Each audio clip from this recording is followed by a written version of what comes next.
Halo teman-teman, kembali lagi bersama saya Imran di Imran Tutorial dan di webphotos.com ya. Bagaimana kabar kalian semuanya? Semoga kalian dalam keadaan sehat dan semangat tentunya ya. Oke, kali ini saya akan meneruskan pembahasan kita mengenai bagaimana cara untuk membuat sebuah website dengan menggunakan WordPress ya. Bagi yang membuat website menggunakan Blogger, nanti saya akan buatkan tutorialnya lagi ya. Tapi kalau nggak salah untuk Blogger sendiri saya sudah membuatkannya baru nyampe part 2 ya. Sekarang teman-teman bisa melihatnya di channel saya, tinggal mengetikkan cara membuat Blogger gitu aja atau cara membuat website. Di sini saya akan menjelaskan mengenai bagaimana cara untuk menghubungkan antara hosting dan domain ya, karena pada video sebelumnya kita sudah membahas mengenai bagaimana cara untuk membeli domain. Mungkin dari teman-teman ada yang bertanya, lah untuk membeli hostingnya gimana gitu kan, apakah tidak saya contohkan juga? Nah, oke, jawabannya tidak teman-teman, karena untuk prosesnya sendiri, untuk proses membeli hosting atau order hosting itu bisa teman-teman pelajari dan bisa teman-teman langsung praktek ya. Misalkan teman-teman kalau masih bingung cara membeli hosting di Dracola, cara membeli hosting di Namecheap, cara membeli hosting di Niaga Hostinger, misalkan teman-teman bisa search di Google mengenai caranya ya. Karena kalau saya misalkan sekarang mempraktekannya cara membeli hosting juga itu lama juga teman-teman ya, dan juga teman-teman ibaratnya kurang berusaha ya, cuma langsung melihat contoh praktek. Nah, dan di sini misalkan teman-teman coba mencari sendiri dan clue-cluenya atau kategori-kategorinya mengenai sumber hosting di mana sih yang bisa kita beli, saya sudah sebutkan ya. Kalau misalkan teman-teman masih belum mencatatnya, oke, saya ulang kembali. Silakan teman-teman sediakan catatannya di mana saja tempat-tempat hosting yang bisa teman-teman beli ya. Yang pertama, untuk lokal sendiri itu servernya di Kanada kalau nggak salah ya.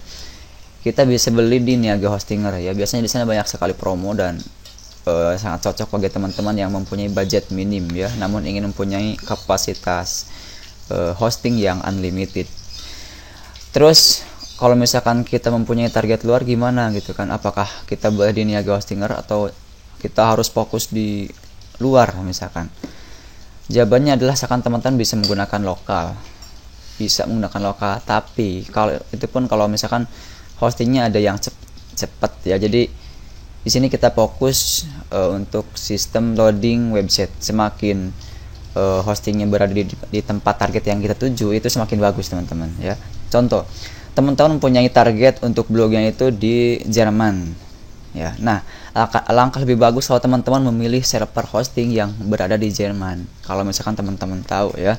Terus kalau misalkan teman-teman mentarget Amerika atau United States ya, silakan teman-teman pilih hosting yang di sana. Kenapa? Karena kalau misalkan hostingnya berada di target negara yang kita tuju, otomatis loading website kita akan cepat teman-teman ya. Saat ini mungkin masih banyak yang bertanya mengenai apa sih alasannya kita memilih hosting luar kalau misalkan target luar. Yaitu teman-teman yang sudah saya jelaskan barusan. Jadi pada intinya kalau hostingnya berada di negara target yang kita tuju, itu akan semakin bagus dan mempercepat proses loading website kita ya. Jadi ya teman-teman bisa bayangkan kan, target kita nih Amerika misalkan, tapi kita memilih server Indonesia atau hosting Indonesia. Terus kita bandingkan dengan hosting yang berada di Amerika, ya jauh dong, pasti lebih cepat yang di Amerika. Itu dia. Namun kendalanya mungkin untuk hosting di sana kan, terutama yang belum mempunyai PayPal atau belum mempunyai kartu kredit, itu terkendala dalam masalah membelinya ya. Karena di sana kebanyakan hosting luar itu harus membayar menggunakan PayPal ataupun menggunakan kartu kredit ya. Jadi memang saya rasakan sendiri untuk pertama saya beli, sebelum saya punya akun PayPal susah teman-teman ya. Jadi untuk solusinya di sini saya mempunyai sebuah rekomen hosting yang bisa pembayarannya menggunakan akun bank lokal ya, misalkan BCA, Mandiri dan lain sebagainya gitu kan. Dracola ini sangat bagus sekali dan sudah digunakan oleh para sebutnya para apa ya, para master juga boleh lah ya.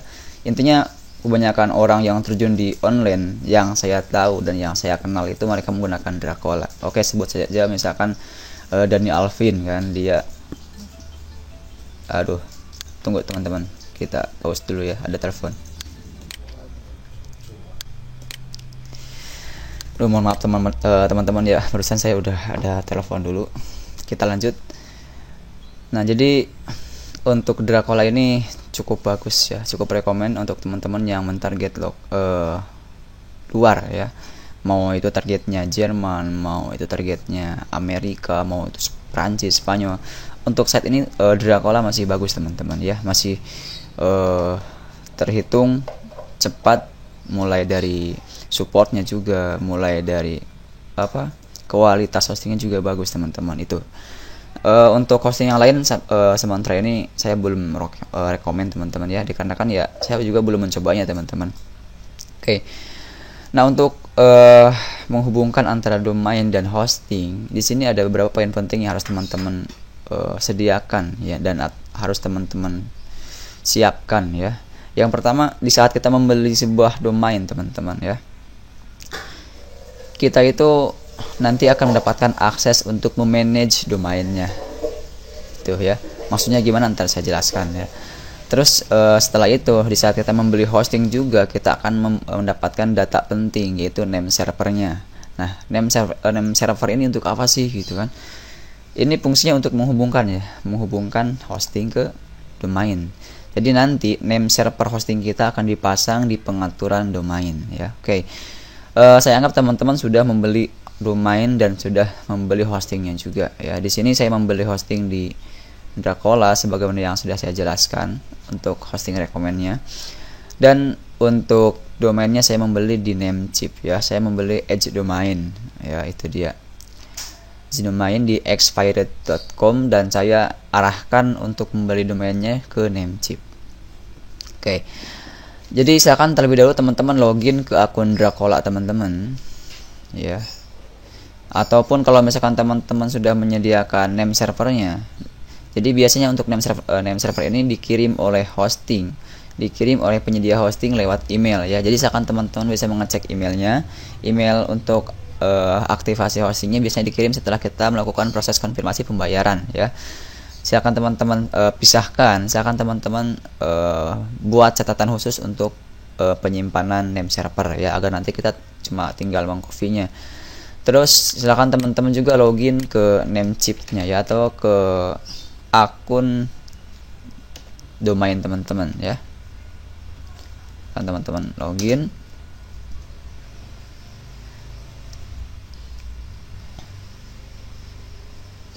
Oke. Di sini saya sudah masuk ya, tadi sudah masuk, jadi tidak perlu login lagi. Ntar dulu ya. Namecheap. Oke, ini udah masuk. Saya akan coba masuk ke dashboardnya ya. Nah, ini adalah dashboard dari Namecheap teman-teman ya. Nah. Setelah ini misalkan teman-teman bisa lihat ya, di sini ada all, ada produk, ada expiration. Nah, ini kebetulan saya baru membeli domain teman-teman ya, tanggal 25 semalam saya membeli domain, dan saya baru mengkonfirmasi hostingnya tadi pagi teman-teman ya. Di sini adalah list untuk daftar domain yang kita beli. Ya, di sini saya di Namecheap sudah membeli 3 domain teman-teman ya. Terus di sini ada produk, di sini bisa ada mungkin untuk memperpanjang waktunya ya di sini. Nah, di mana kita bisa memasukkan kode name servernya untuk mensinkronisasi antar domain dan hosting. Silakan teman-teman klik tombol manage di mana domain tersebut berada. Misalkan di sini saya akan memanage untuk domain yang paling atas ya. Tinggal klik manage sini teman-teman. Ya, ini untuk di Namecheap ya. Tapi untuk di tempat lain juga sama, tinggal klik manage. Namun mungkin untuk posisi tombol manage-nya itu tidak sama ya, sesuai dengan desain masing-masing. Itu kita tunggu. Nah, di sini Di bagian detail ini ya, di bagian manage domain ini ada beberapa yang harus kita setting ya, terutama name server teman-teman. Ini ya, name server ini masih dari DNS Namecheap ya, makanya kalau kita ingin menghubungkan dengan hosting yang berbeda, maksudnya jadi kita tidak membeli hosting di Namecheap ya, kita membeli domain di Namecheap nih, tapi hostingnya tidak di Namecheap, maka pengaturan di name server ini yang tadinya Namecheap basic DNS kita harus rubah custom ya. Kita pilih custom DNS teman-teman, dan di sini akan ada 2 kolom untuk mengisi name server sesuai hosting yang kita punya ya. Nah, dikarenakan kita membeli hosting di Dracola, maka kita harus memasukkan name server Dracola di sini. Dimana kita bisa mendapatkan name servernya? Teman-teman bisa mengecek email, ya, mengecek email yang digunakan untuk aktivasi Dracola, akun Dracola. Karena di sana itu biasanya kalau kita sudah membeli hosting, mereka akan mengirimkan detail hosting mulai dari name server dan nama domain yang akan kita sinkronisasi ya. Silakan cek emailnya dan silakan teman-teman cari bagian name server. Oke. Setelah itu, kalau misalkan teman-teman sudah mendapatkan name servernya, silakan teman-teman copy dan masukkan name server tersebut di manage domain ini ya. Masukkan name servernya, masukkan. Nah, kalau misalkan name servernya ada 4, teman-teman bisa add name server sini ya. Karena biasanya tidak semua hosting jumlah name server yang harus disinkronisasinya sama ya. Ada yang 4, ada yang 2 ya, tergantung dari sananya. Setelah kita masukkan name server di sini teman-teman, silakan teman-teman tinggal mengkonfirmasi ya.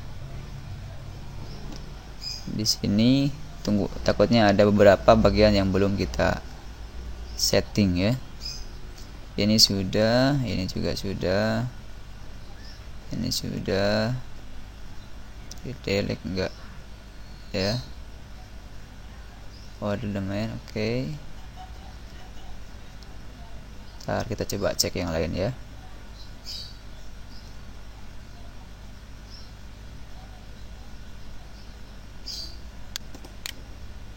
Oke, sepertinya ini sudah selesai teman-teman ya. Kita tinggal mengakhiri proses ini. Maksudnya kita save pengaturan name server ini ya.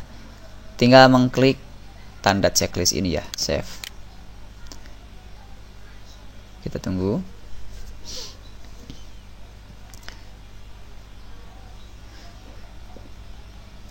Biasanya untuk proses penghubungan name server, penghubungan domain ke hosting itu kurang lebih membutuhkan waktu ada ya yang 2 kali 24 jam ya. Jadi bisa jadi 2 hari baru tersinkronisasi. Namun biasanya kalau berdasarkan pengalaman saya sendiri itu nggak nyampe 1 hari teman-teman ya. Bisa ya 15 menit bisa langsung terkoneksi biasanya ya. Namun ya tergantung dari kualitas hostingnya juga, kualitas pelayanan hostingnya juga ya. Itu dia. Makanya dalam memilih hosting ini teman-teman harus benar-benar memilih yang bagus ya, yang supportnya bagus, agar kita jika mengalami kendala kita bisa langsung kontak support online-nya ya, dan kita bisa langsung berkoordinasi dengan cepat untuk menyelesaikan masalahnya.